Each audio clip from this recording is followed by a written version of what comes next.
जय माता दी मित्रों, हमारे YouTube चैनल में आपका हार्दिक स्वागत है। मित्रों, आज मैं आपको माँ दुर्गा को प्रसन्न करने की कुछ चीज़ें ऐसी बताऊंगा, और अगर आप इन चीज़ों को फॉलो करते हो तो निश्चित रूप से माँ दुर्गा की कृपा भी आपको प्राप्त होगी, माँ दुर्गा के दर्शन भी आपको प्राप्त होंगे और माँ दुर्गा से आपको रिद्धियाँ और सिद्धियाँ भी प्राप्त होंगी। जो मैं अपने जीवन में फॉलो करता हूँ, जो मैं जिस प्रकार से मैं माँ दुर्गा की भक्ति करता हूँ, आराधना करता हूँ, वो चीज़ें मैं आज आपके साथ शेयर करूँगा। और इससे पहले मैंने कभी शेयर नहीं की, कभी मैंने यूट्यूब पे इस चीज़ को नहीं बताया कि मैं माँ दुर्गा की साधना किस प्रकार से करता हूँ, कैसे मैं उनकी भक्ति करता हूँ, किस प्रकार से मैं उनका पूजन करता हूँ, क्या भोग प्रसाद मैं उनको अर्पित करता हूँ। और मैं आज ये चीज़ें आपको बता रहा हूँ ताकि आपके मन का संशय दूर हो जाए और आप माँ दुर्गा की साधना कर सको, सही से कर सको। देखिए मित्रों, सबसे पहली चीज़ तो जो मैं करता हूँ, मैं माँ दुर्गा को देवी दुर्गा मान करके कभी भी साधना नहीं करता, कभी भी उनकी पूजा आराधना नहीं करता। मैं माँ दुर्गा को माँ मान करके उनकी पूजा करता हूँ और मैंने कभी भी उनको देवी नहीं माना, मैंने हमेशा उनको माँ माना है। और माँ दुर्गा की साधना मैं तब से कर रहा हूँ जब मैं गुरु शब्द से मेरा कोई भी लेना देना नहीं था, मैं गुरु के बारे में जानता तक नहीं था कि गुरु की भी आवश्यकता पड़ती है साधना में। मैं हमेशा से बस यही मानता था कि अगर ये मेरी माँ है, माँ भगवती हैं, और मैं इनकी साधना करूँगा तो माँ अपने बच्चे की पुकार सुन के अवश्य आएंगी, और ऐसा ही हुआ। ठीक है, मैंने कभी भी माँ दुर्गा के लिए ये नहीं सोचा कि मैं ऐसी कौन सी विधि अपनाऊं कि जिससे मैं माँ को प्रसन्न करूं। मैंने बस हमेशा से वो चीज़ करता चला गया, जो मुझसे होता गया वो मैं करता चला गया। ठीक है, मतलब कि जो मेरे मन में आया, माँ दुर्गा की सेवा मुझे ऐसे करनी चाहिए, मैंने वैसा किया। आज मेरे मन में आया कि मुझे माँ दुर्गा को ये भोग देना चाहिए तो मैंने वही भोग उनको दिया। आज मेरे मन में आया कि मुझे इस मंत्र का जप करना चाहिए तो मैंने इस मंत्र का जप किया। आज मेरे मन में आया कि मुझे हवन करना चाहिए तो मैंने हवन किया।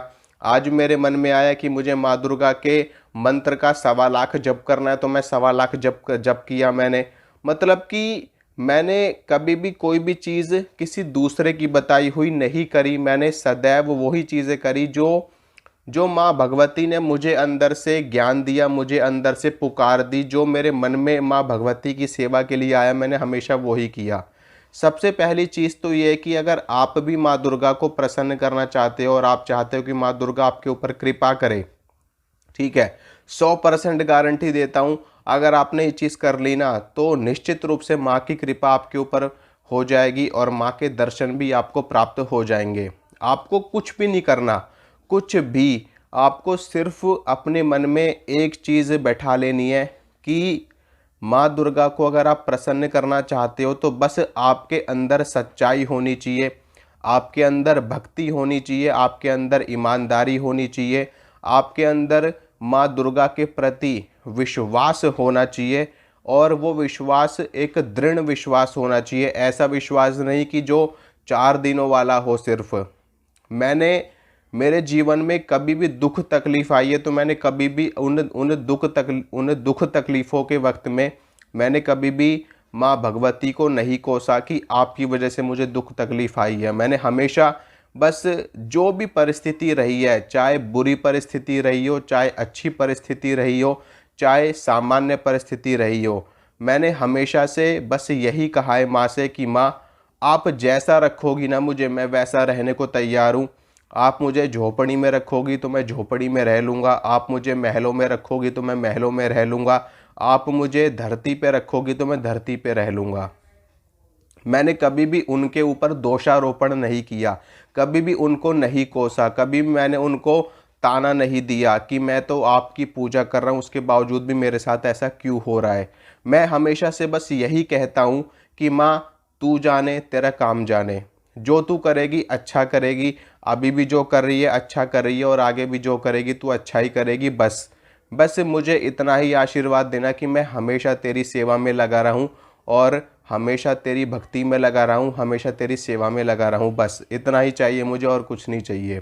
बाकी अगर आप भी इस चीज़ को अपने अंदर धारण कर लेते हो ना, बस आपके अंदर एक सच्चाई होनी चाहिए, ठीक है। माँ के प्रति एक सच्चाई जब आपके अंदर आ जाएगी तो वहीं से माँ भगवती की कृपा ऐसी फूट पड़ेगी, ऐसी विस्फोटक एनर्जी का आपको आभास हो जाएगा कि जैसा पहले कभी नहीं हुआ होगा।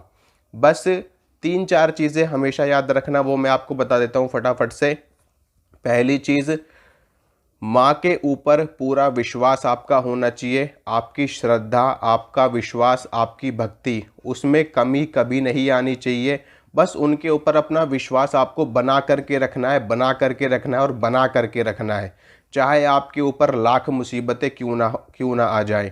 दूसरी चीज़, नियमित रूप से पूजन, नियमित रूप से पूजन ज़रूर आपको करना है, रोज करना है और नियमित रूप से करना है। चाहे भले से संडे हो, बारिश आए, आंधी आए, तूफान आए, आपको अपना नियम, अपना अपना जो नियमित पूजन आप कर रहे हो ना, वो आपको नहीं तोड़ना, ठीक है। तीसरी चीज़, जब माँ दुर्गा की आप सेवा कर रहे हो या फिर कोई अनुष्ठान कर रहे हो बीच में, जैसे कोई 1.25 लाख का अनुष्ठान कर रहे हो, 10 लाख का अनुष्ठान कर रहे हो, 20 लाख का अनुष्ठान कर रहे हो, या नवरात्रि चल रही हो माँ दुर्गा की, तो उस समय पर आपको ब्रह्मचर्य में ज़रूर रहना है, ठीक है। यह है तीसरी चीज़, ब्रह्मचर्य का पालन बहुत ज़रूरी है। ब्रह्मचर्य के पालन के बिना आप माँ भगवती का साक्षात्कार नहीं कर पाओगे। तीसरी चीज़ ये है। चौथी चीज़, माँ दुर्गा को भोग प्रसाद अवश्य आपको देना है बीच बीच में, ठीक है। जैसे कि आप माँ भगवती की सेवा कर रहे हो और उनकी साधना कर रहे हो, उनके मंत्र का जप कर रहे हो, तो बीच बीच में उनको भोग प्रसाद आपको अवश्य देना है। भोग प्रसाद आप अपनी श्रद्धा के अनुसार, अपने सामर्थ्य के अनुसार कुछ भी दे सकते हो। माता को आप पंचमेवे का भोग लगा सकते हो, माता को आप लौंग, इलायची और बताशे का भोग लगा सकते हो, माता को आप खीर का भोग लगा सकते हो, 5 प्रकार की मिठाई का भोग लगा सकते हो, 7 प्रकार की मिठाई का भोग लगा सकते हो, नहीं तो मिश्री के दाने लगा सकते हो, और जो भी आपकी इच्छा हो वो माँ भगवती को आप भोग प्रसाद में दे सकते हो, ठीक है। इसके अलावा पांचवी चीज़ ये है कि माँ भगवती इस ब्रह्मांड की स्त्री शक्ति हैं और स्त्रियों का मान सम्मान आपको अवश्य करना है, तभी आपके ऊपर माँ भगवती कृपा करेंगी। चाहे आपकी माँ हो, चाहे आपकी बहन हो, चाहे आपकी बेटी हो, चाहे आपकी पत्नी हो, सबका सम्मान आपको करना है। छठी चीज़, माँ भगवती की सेवा में कन्या पूजन का विशेष महत्व होता है, तो नवरात्रि काल में आपको कन्या पूजन अवश्य करना है, तभी माँ की कृपा आपके ऊपर होगी, और ऐसी होगी ना कि कभी आपने सोचा भी नहीं होगा। बस आपको मंत्र का जप कौन से मंत्र का जप करोगे? नवारण मंत्र का, ओम ऐं ह्रीं क्लीं चामुंडाय विच्चे, ठीक है। दुर्गा सप्तशती में आपको ये मंत्र लिखा हुआ मिल जाएगा, वहाँ से इस मंत्र को देखो और उच्चारण कैसे करोगे, उच्चारण देखो, मैं बताता हूँ। ओम ऐं ह्रीं क्लीं चामुंडाय विच्चे, ओम ऐं ह्रीं क्लीं चामुंडाय विच्चे, ओम ऐं ह्रीं क्लीं चामुंडाय विच्चे। यानी कि कुछ लोग इसको ऐम यानी कि माँ का साउंड बोलते हैं, ठीक है। कुछ लोग एंग बोलते हैं यानी कि अंगा का साउंड लगाते हैं, तो दोनों ही सही है। आप कोई सी भी चीज़ कर सकते हो, दोनों तरीके से आप मंत्र को पढ़ सकते हो, एंग भी पढ़ सकते हो और ऐम भी पढ़ सकते हो, दोनों ही सही है अपने आप में, ठीक है।